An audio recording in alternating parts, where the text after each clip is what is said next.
Halo, apa kabar teman-teman sekalian? Assalamualaikum warahmatullahi wabarakatuh. Senang ketemu lagi dengan kalian melalui perkuliahan daring ini ya. Mudah-mudahan kalian gak bosen dengan saya Rahmat Petuguran dari jurusan Bahasa dan Sastra Indonesia Universitas Negeri Semarang. Kita ketemu lagi di perkuliahan sosiolinguistik ya. Perkuliahan favorit kita. Favorit kita atau favorit saya aja nih? Teman-teman, hari ini kita akan melanjutkan perkuliahan dengan membahas salah satu topik yang menurut saya penting sekali, yaitu kontak bahasa. Kenapa topik ini saya katakan penting?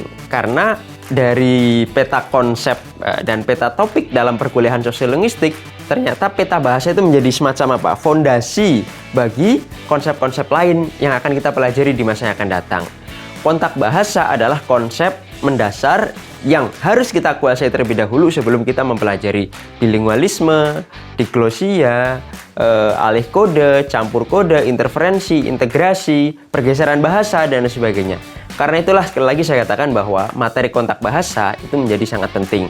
Pemahaman kita terhadap konsep ini akan membantu kita memahami konsep-konsep tersebut ya, konsep-konsep yang kita akan pelajari pada kesempatan-kesempatan yang akan datang. Karena itulah hari ini kita akan diskusi kontak bahasa itu sebenarnya apa, kenapa itu terjadi, dan bagaimana pengaruhnya terhadap studi kebahasaan di masyarakat. Ya, 3 poin itu yang akan kita pelajari pada kesempatan hari ini. Baik teman-teman sekalian, seperti manusia ya, manusia itu kan bertemu satu sama lain, kemudian berinteraksi, dan setelah interaksinya itu berjalan cukup intensif, kadang-kadang mempengaruhi satu sama lain ya. Misalnya saya punya kenalan, tidak sekedar berkenalan, kemudian sering terhubung. Setelah terhubung, kemudian akrab dan secara intensif berkomunikasi. Dari proses itulah kemudian saya mempengaruhi teman saya tadi, dan teman saya juga mempengaruhi saya, baik dalam pola pikir, dalam perilaku, dalam selera, dan sebagainya. Nah, sebangun dengan analogi itu, ternyata bahasa-bahasa juga mengalami pertemuan, mengalami interaksi, dan saling mempengaruhi satu sama lain. Nah, dalam perspektif sosiolinguistik, peristiwa ketika dua bahasa atau lebih mengalami pertemuan, saling berinteraksi, dan kemudian saling mempengaruhi, baik dalam jangka pendek maupun jangka panjang, itulah yang disebut dengan kontak bahasa.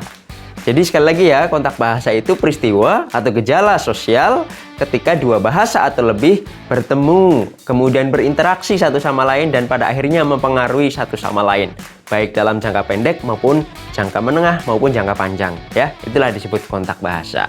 Kontak bahasa bisa terjadi pada level individu, pada level komunitas, bahkan bisa terjadi pada level yang jauh lebih besar, yaitu level bangsa, bahkan level peradaban misalnya. Pada level individu misalnya, terjadi ketika saya mulai mempelajari bahasa baru. Bahasa ibu saya adalah bahasa Jawa. Saya coba belajar bahasa Mandarin misalnya. Nah, bahasa Jawa saya dengan bahasa Mandarin saya ternyata mengalami kontak dalam pribadi saya, dalam aktivitas berbahasa saya. Nah, karena itulah nanti ketika saya mulai memahami bahasa Mandarin, ada peristiwa komunikasi yang saling mempengaruhi satu bahasa dengan bahasa yang lain.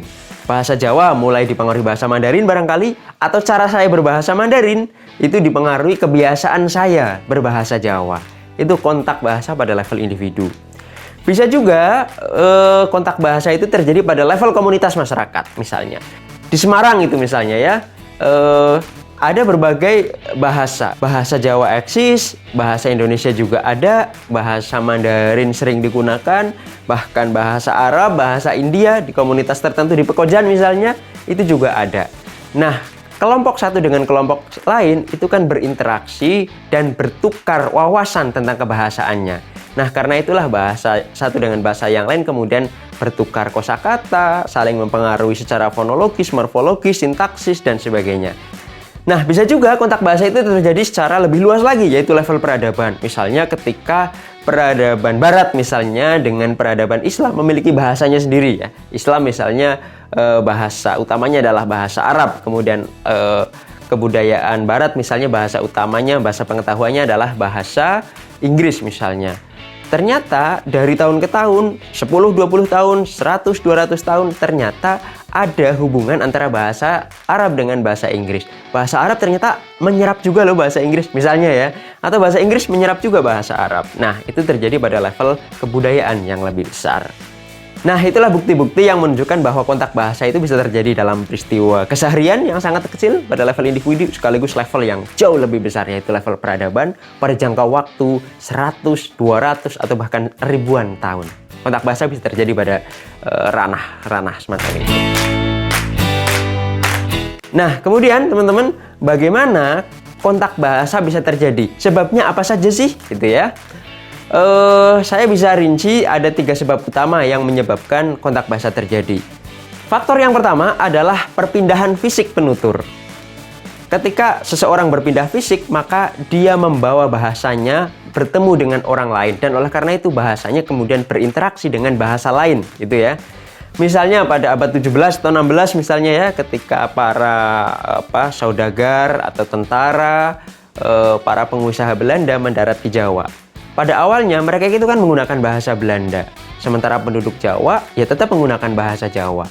Nah, karena orang Belanda secara fisik berpindah ke Jawa, kemudian bahasa mereka juga berinteraksi dengan bahasa Jawa.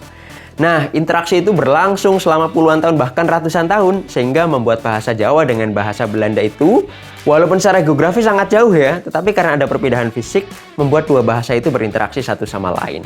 Mereka misalnya saling meminjam kosakata, ada pengaruh fonologis, ada pengaruh morfologis, ada pengaruh sintaksis, dan sebagainya. Nah, kita hari ini bisa dapati banyak sekali kosakata bahasa Jawa yang ternyata diserap dari bahasa Belanda. Dan barangkali sebaliknya ya, banyak juga bahasa Belanda yang diserap dari bahasa Jawa. Kita bisa teliti lebih lanjut dua gejala tersebut ya. Faktor kedua yang menyebabkan kontak bahasa adalah pertukaran kebudayaan. Kontak bahasa itu tidak harus diperantarai dengan perpindahan fisik manusianya, perpindahan fisik penuturnya. Tetapi kontak budaya itu juga bisa sangat saling mempengaruhi. Misalnya gini, teman-teman sekalian, pada tahun-tahun tertentu orang Indonesia itu sangat senang ya nonton film-film India. तुम रोज दुल्हन के कॉस्ट्यूम में स्कूटर पर बैठकर मेरे सपनों में आती हो, घूंघट की जगह अपना हेलमेट उठाती हो और मुझे किस करने मेरे पास आती हो. Misalnya, baik yang sudah di dubbing maupun yang dalam bahasa asli India. Pada periode tertentu orang suka sekali dengan telenovelanya Meksiko ya. Pada level tertentu hari-hari ini misalnya orang banyak sekali yang suka dengan drama Korea misalnya. Nah, tanpa harus ada perpindahan fisik, orang Korea tetap di Korea memproduksi film di sana, dan kita orang Indonesia tetap di Indonesia. Tetapi ada perantara kebudayaan, yaitu film yang membuat dua bahasa itu menjadi berinteraksi satu sama lain. Nah, kontak bahasa yang diperantari oleh kebudayaan itu membuat dua bahasa itu menjadi berinteraksi.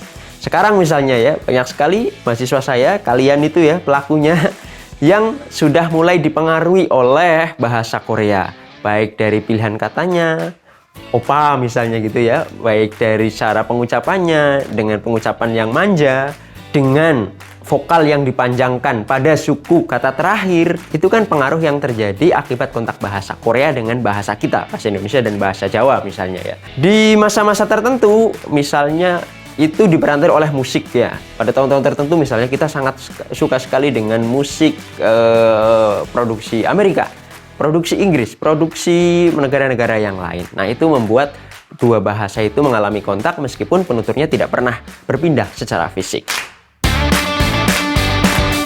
Faktor yang ketiga, teman-teman, yang menyebabkan kontak bahasa adalah kontak bahasa karena faktor belajar. Hari ini kan banyak sekali orang yang mempelajari bahasa kedua, bahasa ketiga, bahasa empat, baik untuk tujuan senang-senang, untuk tujuan hobi, atau untuk menunjang karir ya misalnya. Nah, ketika kita mempelajari bahasa baru, itu berarti kita menjodohkan, kita mempertemukan B1 dan B2 kita, atau B1 dan B3 kita ya dalam aktivitas pembelajaran kita. Dan ketika kita menggunakannya, B1 dan B2 atau B1 dengan B3 atau B2 dengan B3 itu bisa berinteraksi, bisa terhubung, bisa mempengaruhi satu sama lain. Nah, oleh karena itu peristiwa belajar bahasa itu juga menyebabkan kontak bahasa. Tentu saja selain 3 sebab itu, terbuka sekali kemungkinan-kemungkinan lain yang menyebabkan terjadinya kontak bahasa. Tetapi untuk pertemuan hari ini kita pelajari yang 3 faktor tersebut. Nah, teman-teman, seperti saya katakan di awal tadi, kontak bahasa adalah satu peristiwa yang menyebabkan gejala kebahasaan lain muncul. Misalnya kedwibahasaan, diglosia, alih kode, campur kode, interferensi, integrasi, pergeseran bahasa, dan sebagainya. Nah, oleh karena itu kita bisa simpulkan sejauh ini ada berbagai peristiwa yang disebabkan atau diakibatkan oleh kontak bahasa. Yang pertama tentu saja adalah tadi bilingualisme ya, atau kedwibahasaan.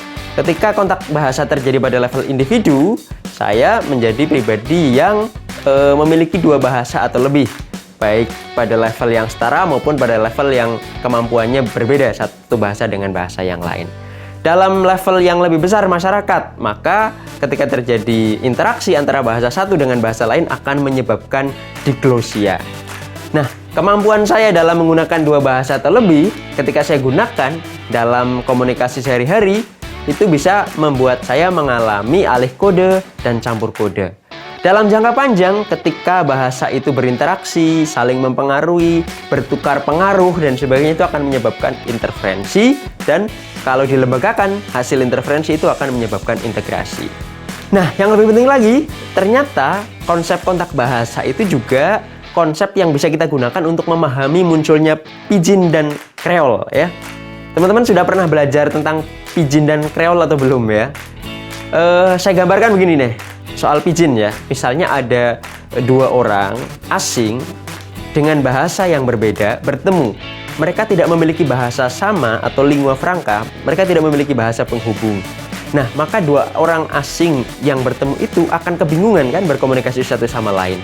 Nah, dari kebingungan itu mereka akan menciptakan satu kode baru, kode bahasa baru, yang bukan berasal dari salah satu bahasa tersebut, tetapi merupakan titik temu atau titik negosiasi dari dua bahasa bersangkutan. Nah, bisa terjadi dalam bentuk kata-kata sederhana, bisa berkembang menjadi kalimat, dan sebagainya. Nah, jadi bahasa yang tercipta dan digunakan dalam situasi semacam itu, itulah pidgin. Biasanya digunakan sebagai alat komunikasi sementara, karena pertemuan itu pertemuan jangka pendek. Kemudian, pidgin itu tidak memiliki penutur asli, karena baru lahir, baru-baru ini saja ketika ada komunikasi antara dua orang asing yang tidak memiliki bahasa penghubung atau lingua franca satu sama lain. Itulah pidgin. Nah, tetapi kemudian, lama-kelamaan, jika pidgin ini terus-menerus digunakan, dia akan semakin lengkap, dia akan semakin terlembaga. Dan suatu saat akan muncul penutur asli yang menggunakan bahasa itu sebagai bahasa pertama mereka. Nah, itulah yang disebut dengan kreol. Nah, kreol ketika berkembang terus-menerus itu bisa menghasilkan bahasa baru. Jadi dengan konsep pidgin dan kreol itu, kontak bahasa ternyata bisa kita gunakan untuk memahami bagaimana bahasa bisa lahir. Ya, bahasa lahir itu melalui pidgin tadi. Anggaplah pidgin itu zigot atau embrionya ya, kemudian menjadi kreol, menjadi jabang bayi, tumbuh besar menjadi manusia yang disebut dengan bahasa, yang memiliki perangkat yang lebih lengkap lagi.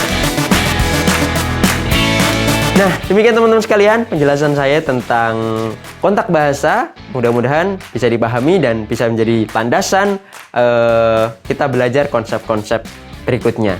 Kita lanjutkan pembahasan tentang bilingualisme dan diglosia di video yang berbeda. Terima kasih atas perhatiannya. Tetap semangat. Assalamualaikum warahmatullahi wabarakatuh.